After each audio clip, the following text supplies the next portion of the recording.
I want a career. I want more growth, more impact, and I want more money. But when I start seriously thinking about this, I think, nah, I don't want to do all that, sell myself, be nice to the right people, and get involved in all of this office politics. I just don't want to do all that for a promotion. Who didn't think like that at least once in their lives? I sure did. We just work hard and we hope that all of this will get recognized. Although we kind of know that this is not how it works, but we still have this deep feeling that either I'm an honest professional or I play these games. Today, let's figure out once and for all, what is this so-called politics? What are the rules and principles? How does it work? Why is it important specifically for you? And how to use it to your advantage? Today I make the most full and comprehensive guide that I could possibly master.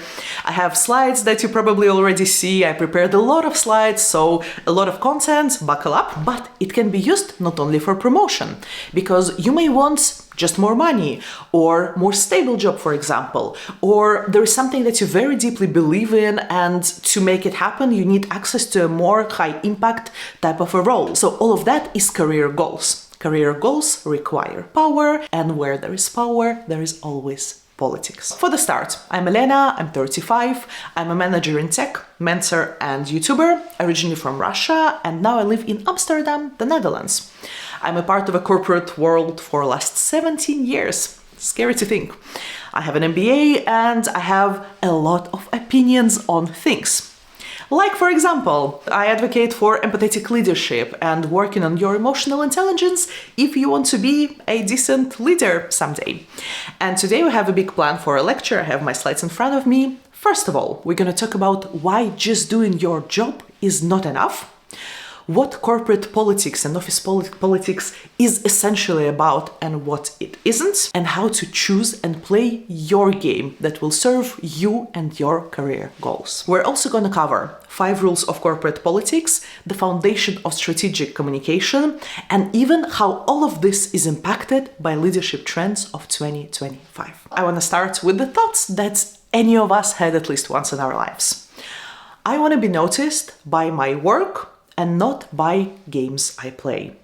And first, I want to unpack with you why all of this topic of corporate and office politics is so deeply painful for so many of us. Many of us have one of these 4 internalized notions. The first one is, you have to work well, and if you will just work well, you will get noticed. I think it comes from how our school system is designed. Because in school, you are doing the tests, you are studying the program, you are, submitting something and you receive the grade. It's very simple, very straightforward system of how your knowledge and effort is rated. That's why usually in school, we don't have to do anything specific for us to be evaluated relatively fairly. And because of that, when we are adults and the systems are completely different and the rules of the game are not even known to anyone, we still sometimes carry this notion that it should work like that. If I just do this and this, everyone will see it and I will be rewarded for that, which unfortunately is not the case. I had once a professor on MBA who did the strategy course, and he told us a hilarious thing. He said that most of the strategy books have a picture of chess on the cover, and there is nothing more further away from the truth. Because in the reality of business, the figures are not on the board, and you don't see even the boards, and you don't know what the figures are, and you don't know the rules, and in chess you know the rules in advance. So I think about a working life a little bit like that. The second notion is don't stand out, and there are a few things behind this. First of all, for many people, we kind of learn also from school that if you are too initiative, then you're usually punished with more work and not with more rewards. Also, there are some people who are very perfectionists, and if you're not perfect, it's better not to show yourself and stand out at all. I think also a pretty universal thing is, it's just like a nature of the human, of us as human beings, is not standing out feels safer, because when you are very different, there is a higher chance that you will be rejected by the society or people around you. And finally, in some cultures, standing out means kind of like bragging by default. And the core value of the society is in being humble. And because of that, the whole idea of standing out feels dangerous and kind of, punished by society. The third notion is politics is manipulation. And with full honesty, I cannot blame a single person who has a negative connotation of the word politics, because I'm not even speaking about the country level politics, but even the corporate politics. It can be so bad and so nasty and so unfair, with the behind the scenes games, with manipulation, and with all of the dirty stuff that you can imagine, especially in non-transparent companies, in companies with a toxic culture, 100%. Also, many of us grew up in systems where power and control and leadership is gained through fear and autocracy and the games, and that's why for us there is a clear connection between this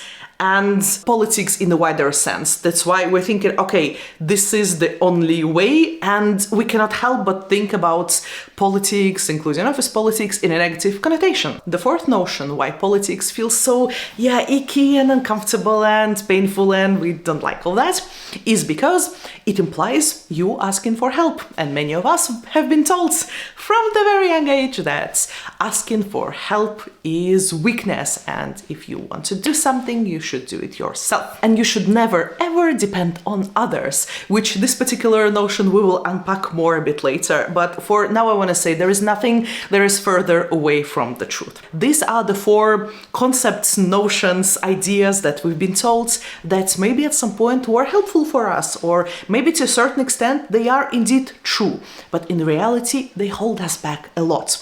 So let me now show you a different side, a little bit of a reality check. And the reality is, good work does not automatically mean reward.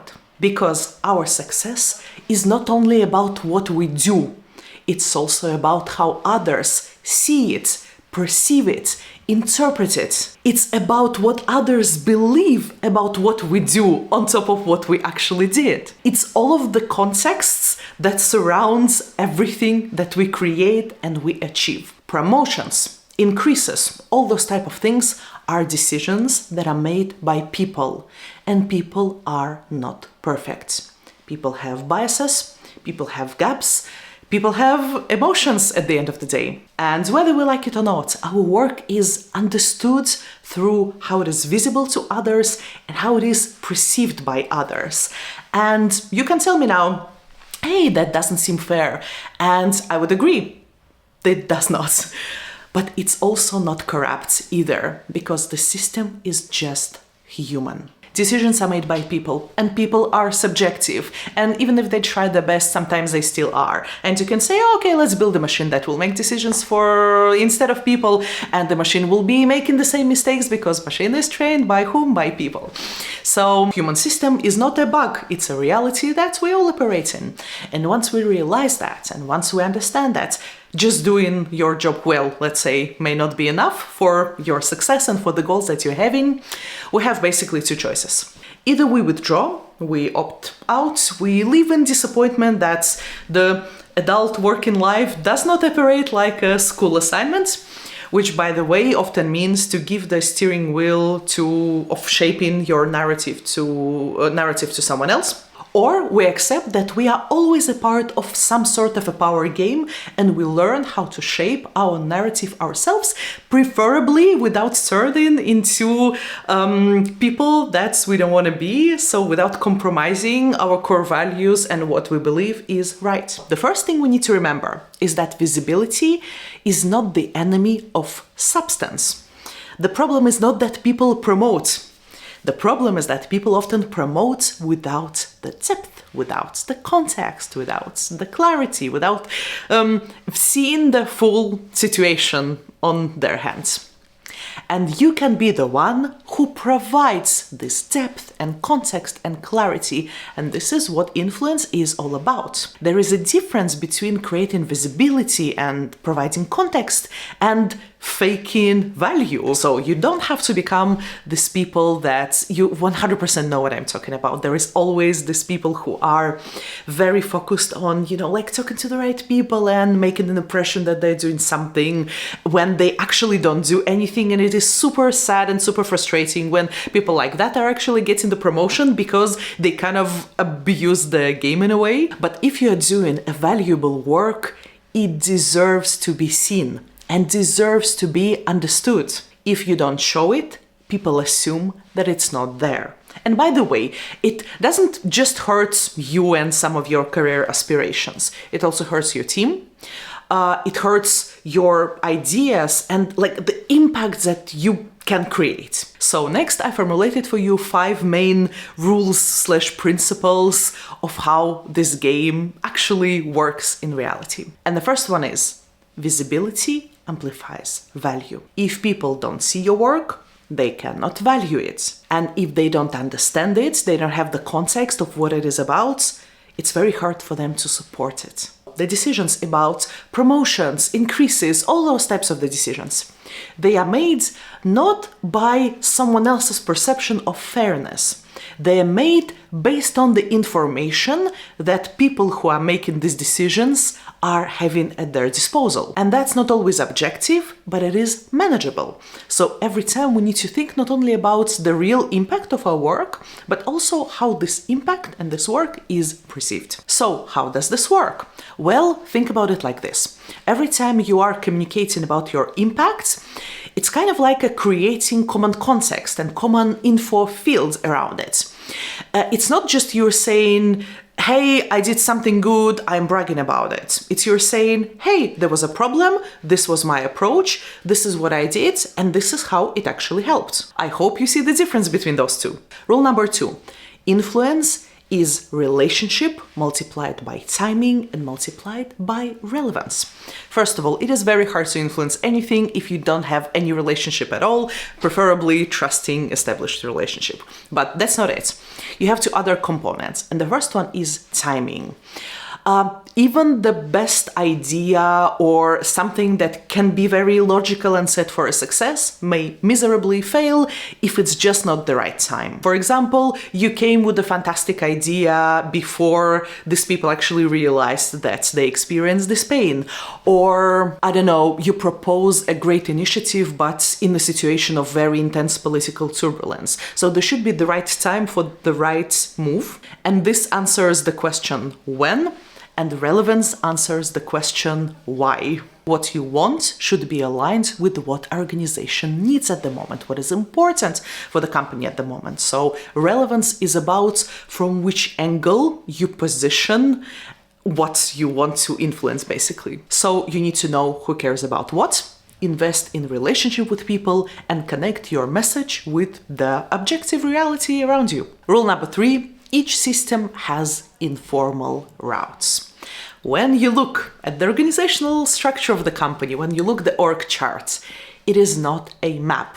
It's only the most top surface of what's actually happening. Because who actually makes decisions? And it's not always the person who is at the very top of the org chart, who maybe is so trusted that even though they are far away technically from the decision making, they can influence what you need.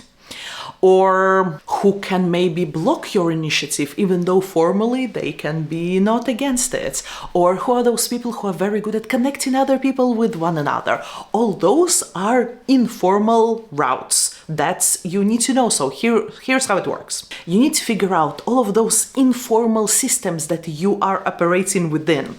Because if you do, this is a very, very powerful grounding point for you in a way. So this is what the so-called politics is about. It's about understanding the system, reading the system like a map, and not just looking at the very, very top surface of it. Rule number 4, and this is especially painful one. You need a coalition of support. Success in the organization is a team sport, and if you are alone, you won't be able to push forward neither your ideas nor yourself. People advance in their career because there are others who are ready to recommend them, protect them, support them, and sponsor them. So how does this work? Well, we all have some sort of a mental map of who are our supporters, what is our coalition of support. And the important thing is we need to work and invest in relationship with those people, not when we need something from them, but long, long before. Rule number 5. Influence is a skill, not a personality type. Because there is this idea that you should necessarily be extroverted to be able to win this game, which is so not the case.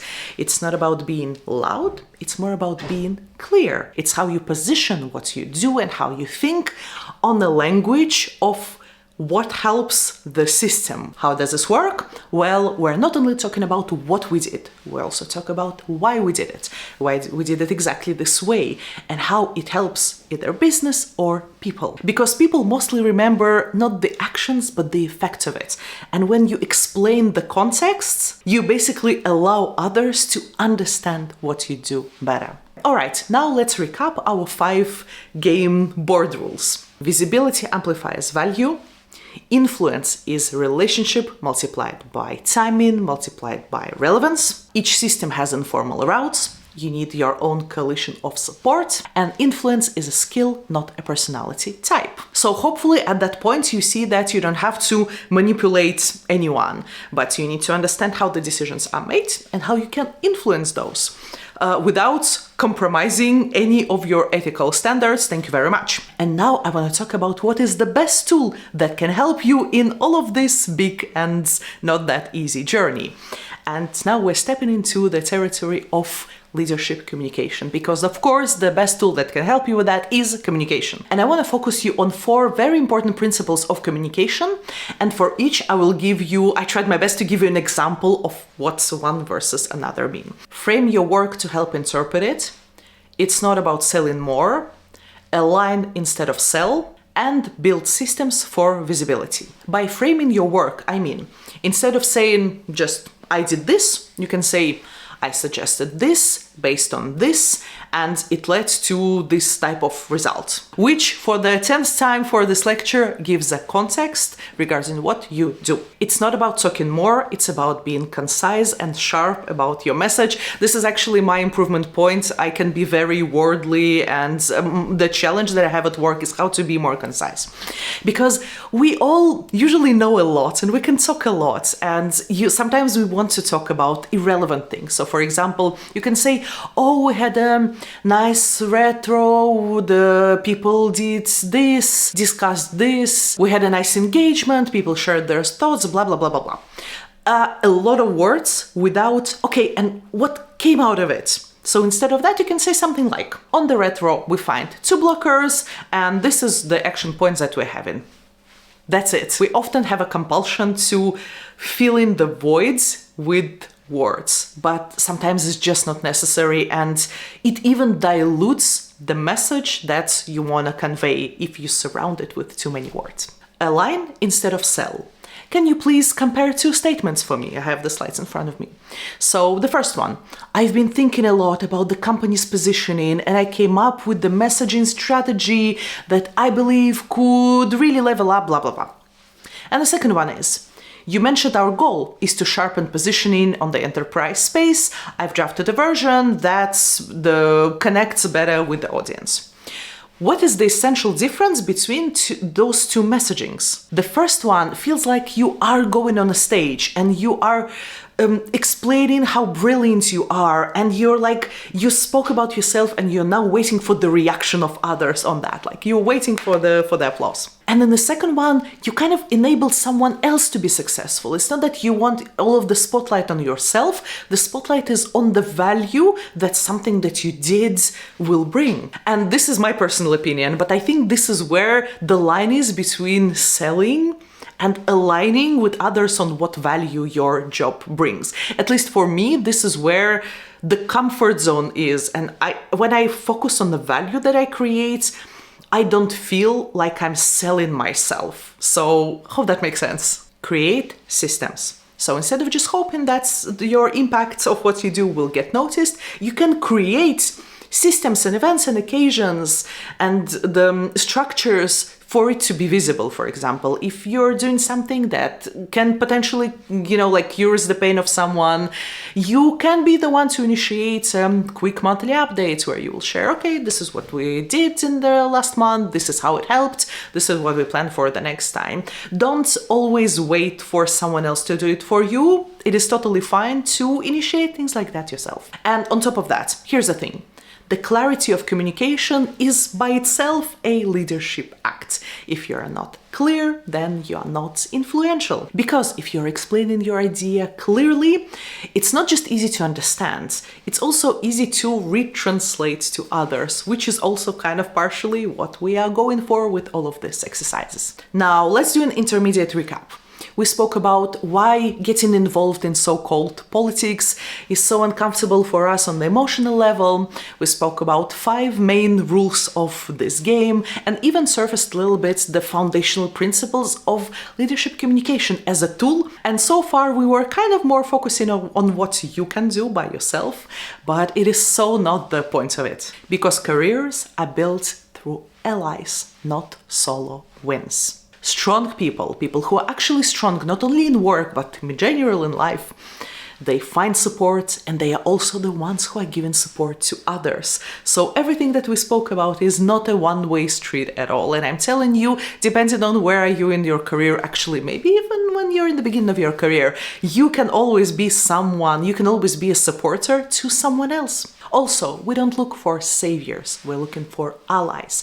Because when we are in the mental space of, we need to find someone who will sponsor me, who will push me in the right positions, this approach is kind of passive and I think is very prone to disappointment, and because I don't think it's realistic. Even if you have a very good relationship with someone who can help you, all of the leaders have limited time and limited energy and limited resources, especially to give it to someone who shows this kind of a passive position. Yeah, I think it's just better to have a more active position and build this relationship more like a partnership instead of you fully being dependent on someone else. And hopefully we also acknowledge at that point that career steps require people, not just effort. So the reality is, no one is doing their career alone. No one. I cannot stress this enough. So I have this very nice example also, I think, from someone from on MBA shared that, is that when we are studying in school and we're having the assignments and when we're asking someone else to help us, it is called cheating. And when we're doing the same thing, when we're adults and working, it's called leadership. But jokes aside, asking someone else for help is not just not cheating. It's an absolutely mandatory part of any successful career. So we spoke about supporters, allies, but who are actually those people? And I think the very first candidate to being your supporter or for you to consider in this mental map is your manager, your managers. They have the most direct impact on your career and they are the ones who can open a lot of possibilities for you. It can also be your mentors, and your mentors are people who either give you a helpful advice from the experience, or sometimes, if this is like mentorship/coaching, they are the one who can just help you think when you got stuck. It can be your peers, because if you have a strong, solid net of your peer supporters, it can make your day-to-day operational life and work so much better and so much easier. It can be your cross-functional allies, let's say, because many of us, we operate within a certain organizational structure, within a department or within something. And having a good connection to people who are working outside of it is basically having agents of your influence outside the bubble where you operate in your company. And you have all kinds of advocates, people who are basically supporting you and speaking on your behalf when you are not in the room when something that is related to you is discussed. So look at these 5 categories and think which names specifically for you can be in each category of your supporters. Now, what do you do with all of those people? And with them you're doing 3 things. First, you share with them the context about who you are, what you stand for, and your ideas up front. By up front, I mean you do this before you actually need something from them. And it does not make this connection ingenuine. But when you are establishing connection together with you actually really wanted something from them, it still can work. But we spoke about timing today, right? So the timing wise, this may not be the perfect thing. And if you imagine even then yourself in the position of this ally of yours, the potential supporter, even if you will be approached by a good, nice person, if you feel when they want something from you straight away, it can just create an additional friction. And it doesn't say anything about the intention of those people. That's just bad timing. Second thing you need to do is to try and notice who actually genuinely cheers up for you, who actually you feel that they want for you to succeed, because these are the people who can be the very best supporters of yours. And finally, I'm asking you, I'm actually begging you, please, please, please become a supporter for someone else, because it is very good for your empathy and for your emotional intelligence. It's genuinely a nice and good and right thing to do. And it will give you a helper's rush, which is a very nice and pleasant thing to have in your life. Now I want for you to take a step back and try to look at your relationship as a system and not as a transaction, because the sustainable careers are more like ecosystems. Here's what I mean by that. For example, there are people who are trying to play this game and they go for coffee with the potential allies or supporters, with people that they want to establish relationship with. And they do a small talk and they try and hope that these people will remember their faces and who they are the next time they will need something from them. But instead of that, I want for you to still go for coffee, 100%. But instead of the small talk, give this person an information or an idea that will help them understand who you are, what do you stand for, where do you bring the value, where is this something more content related. Again, help others understand the context around you. Or for example, instead of hunting the powerful friends and important people, I would rather suggest for you to look for people with the similar problems that you experience, or shared wins, or shared missions, even personal missions. And because these connections are so much stronger. Now, this is a moment where you could disagree with me. By the way, you could disagree with me all the way throughout this video. And if you do, be my guest, go to the comment section, let's talk about that. But I usually hear 3 types of statements of disagreement, let's say. And the first one is, the politics talk is only for the big managers, and I'm just an employee and I'm not involved in this and I don't need all of that.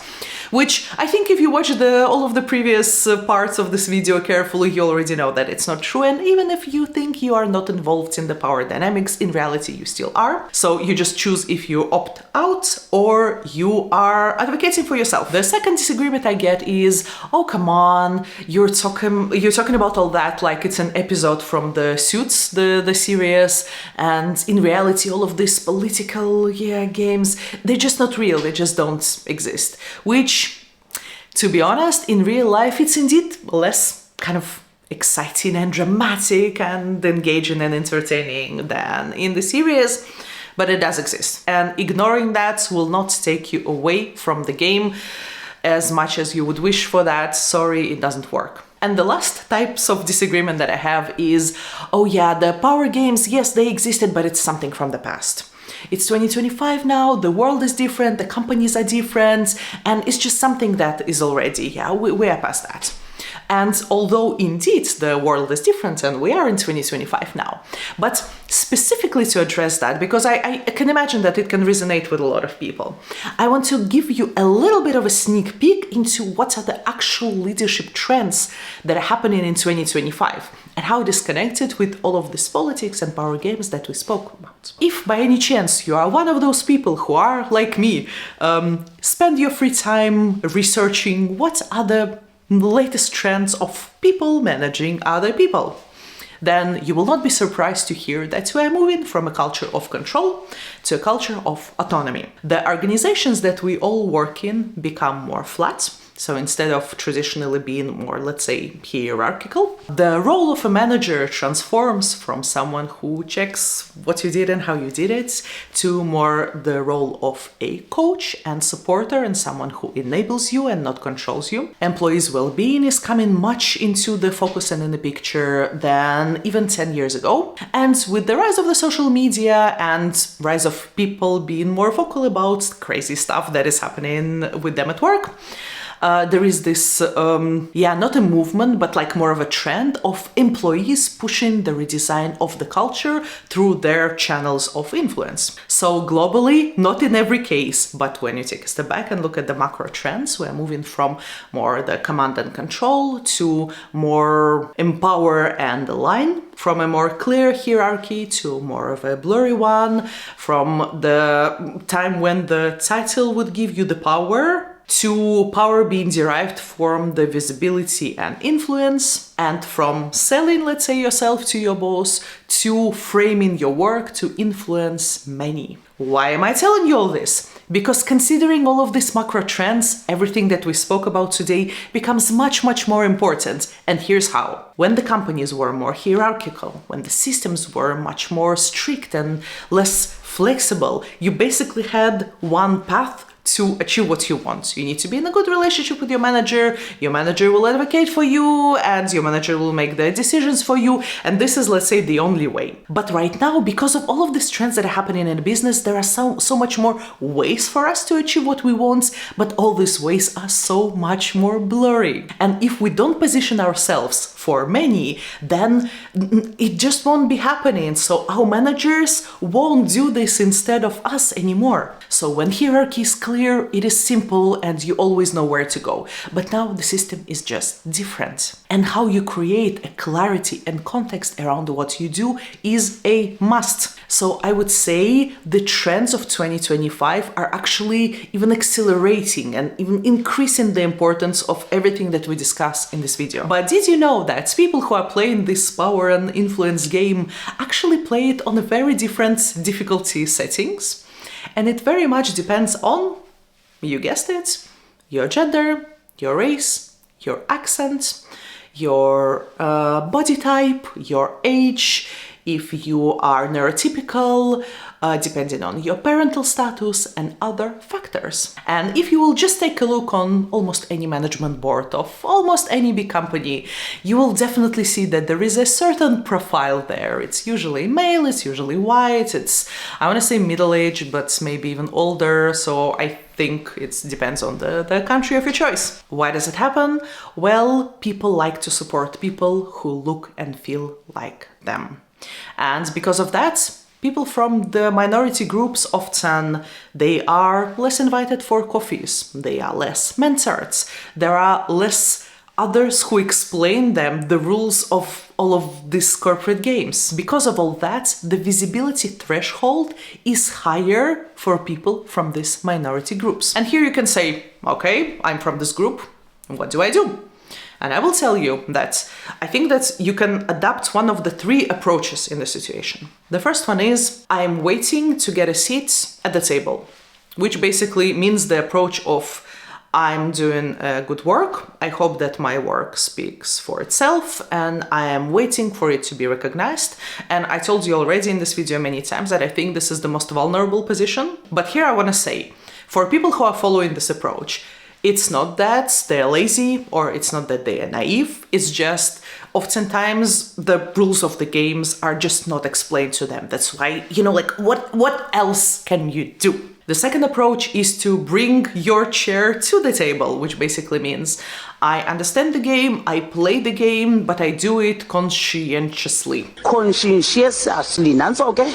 So you don't wait, you frame your work, you have your allies, and you know and understand how to navigate all of the system. But there is a third approach, which I like to call build your own goddamn table, which basically can be in the form of creating your own communities or your own side hustles or your own different types of structures or even entrepreneurship. Why do people even choose to build their own table?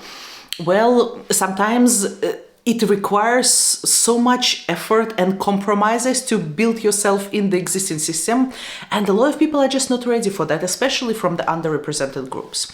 Also, sometimes you don't have the time, energy, and willingness to do all that and play the system to win in it. And sometimes we just see that our ideas and aspirations are just, they don't fit the table that we're standing in front of. And the only option that we have is to go and create something ourselves. So all three approaches exist, and all of them have their own merits. Now, if I want to leave you with the most important statements of today, it would be: politics is painful when we don't fully understand what it is. Success is decided by people, and that's just human.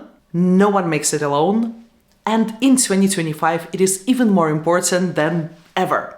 And to conclude our lecture, I want to leave you with the call to action, because small actions can make a big impact on your career. First of all, be clear about what you want. What is your objective? Because everything starts there. Find who can influence that, who can influence your goals. Look at the type of the allies that you can have and write down the names. Make it a little bit more tangible. Then find at least one situation or case when you can improve how you frame yourself and your work. And finally, write down the changes that you want to bring with your influence, because this is where your core motivation is. And with that, thank you for watching this huge video. I really appreciate your time, and please go to the comment section, leave me a comment, tell me what you think. It's a very nice thing to do, and I will see you in my next video.